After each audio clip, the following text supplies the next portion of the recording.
Hello everyone, it's Kiki and welcome to my channel. In today's video I am drawing my D&D characters. There are 3 of them, well technically I actually have 4, but the one is not in this picture because he's basically a Hoggle ripoff, Hoggle from the Labyrinth. So he didn't end up in the picture. I had thought about just jokingly throwing him in the corner or just like a silhouette of him far in the background, but I didn't.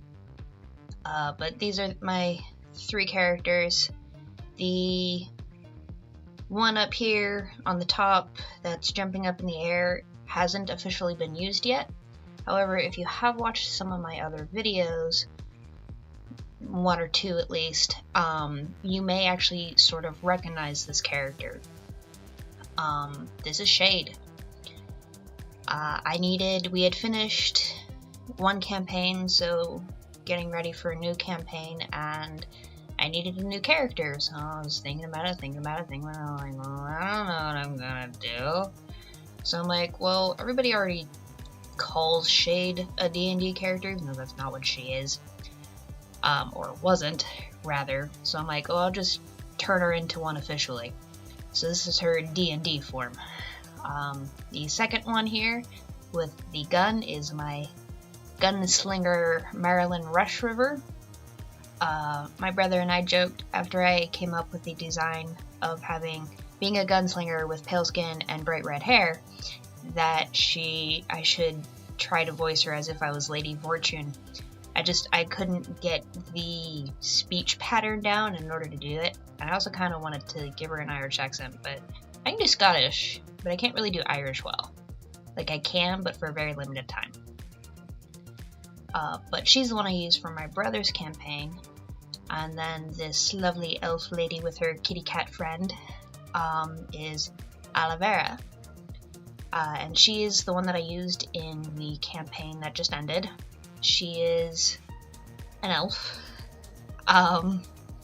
She's a druid who, when the Panther Boy was just a little kitten, she ended up saving him. So he just kind of follows her around. He's just her little animal friend. He's not a ranger pet. She's just a straight druid. But his name is Jasper.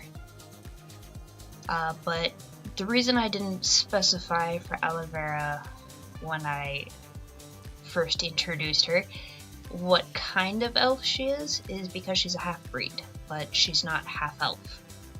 She's half wood elf, half drow elf. Her father was a drow and her mother was a wood elf. And because of this, she's not accepted in either society. And her parents died when she was only 5. They were killed by a hold on, I have to look it up.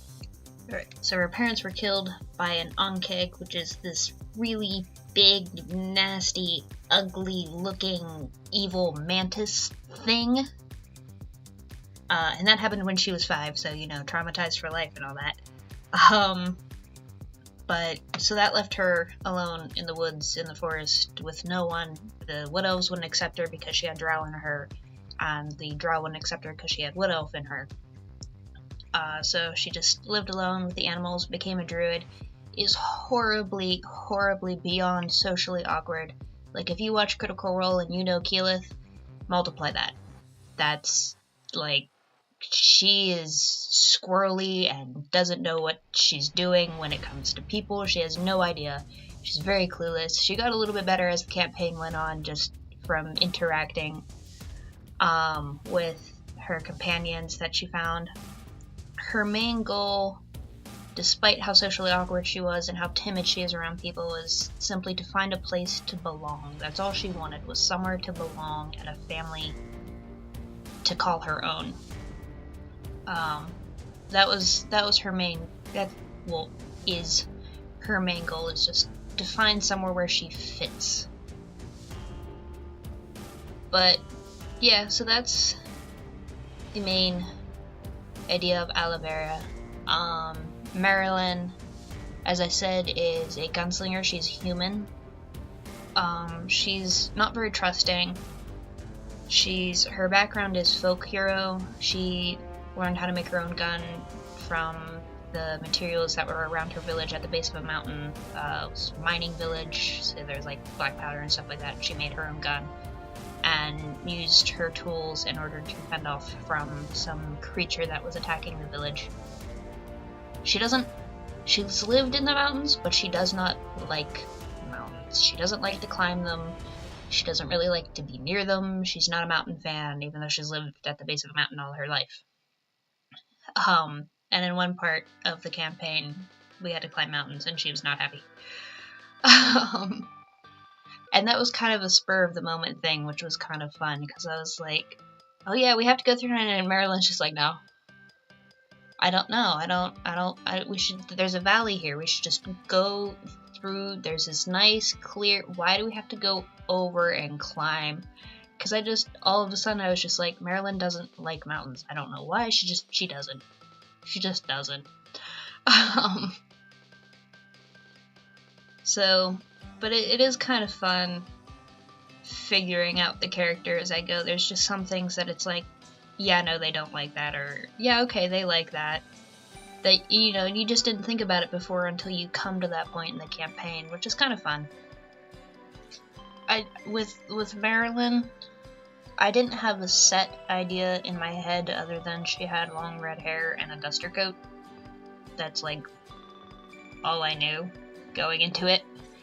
I never really had a concrete idea in my head, and she ended up being very simple in her design. And I think it really works for her, coming from just a simple mining village at the bottom of a mountain in the north. And it's also kind of a nice contrast to Aloe Vera, who's somewhat intricate in her druidness and her heritage, and Shade, who's in these varying black shades of red and blue, just sort of this dark blot on the sky. Marilyn comes out as a nice sort of mid-ground between the two of them. Aloe Vera's skin was kind of hard because the way I described it, both on paper and to my fellow players, it's a very deep copper.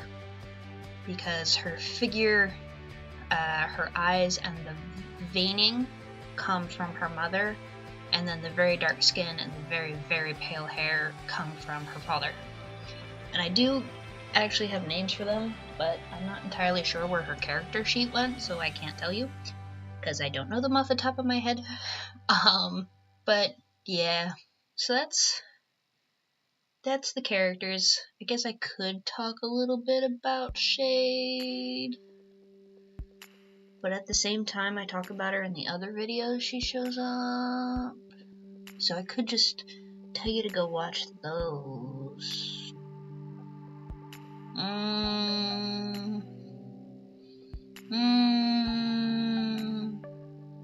Alright, I'll tell you a little bit. She's called the Rogue of Shade, but she was formerly a paladin, and she used to hunt demons. Well, still hunts demons, but that's all you're getting. There you go. But yeah, that's these three characters, and as I mentioned before, I do technically have a fourth one that I'm using for a module we're running to help a new player who's never played before sort of get into the flow and learn how things work. And he's a halfling, druid, circle of dreams, hermit, who's grumpy, named Hoggle. And he was the first night, oh my god, it was really fun, and it was, everyone was having fun, and the one character is an Asmir, I don't know how it's said, angel person, and the other person was a vampire, and the angel person doesn't like, and the minute he found out that she was a vampire, he slammed her face into the ground and then decapitated her with a crit. So the very first night of the module, we had a player v player kill, and we're like, oh my god, that just happened. What just happened? Oh my. For like the next half hour, we were just like, what? Luckily, she had a backup character. So everything sort of worked out. We were able to kind of just keep going, sort of, after a little break of all of us going, wait, what? But yeah, it was fun. Gosh. It's still like weird to look back and then it's like, I don't, yeah. So, that happened.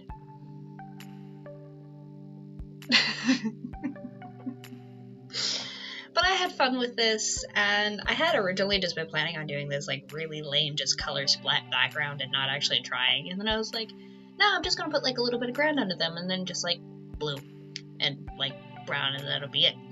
You know, like I'll detail the ground like right underneath them and that'll be it. And then I was just like, let's add in the sunset and let's add cloud. I was like, okay, I guess we're doing a full background now. I mean, it's not full, but I liked my clouds. They're so fluffy and colorful. I did have a little bit of trouble trying to get the right gradient on them. I probably worked on that for a good 40 minutes in and of itself. But anyway, this video is almost over, so I guess I should do my little goodbye spiel. If you enjoyed the video and all of my rambling and whatever it is that I may have just said for the past 10 minutes, then please hit the subscribe button and check out my other videos. I ramble a lot in those ones too, and do some artsy stuff, and hit the like button. Every little bit helps, even if all you do is hit the like button and don't subscribe. That's okay too. It still helps, and it makes me feel all warm and fuzzy inside. But if you do subscribe and want to join me on my art journey, you are more than welcome to, and I won't feel quite so lonely. And yeah, I'll see you around hopefully, and until then, bye.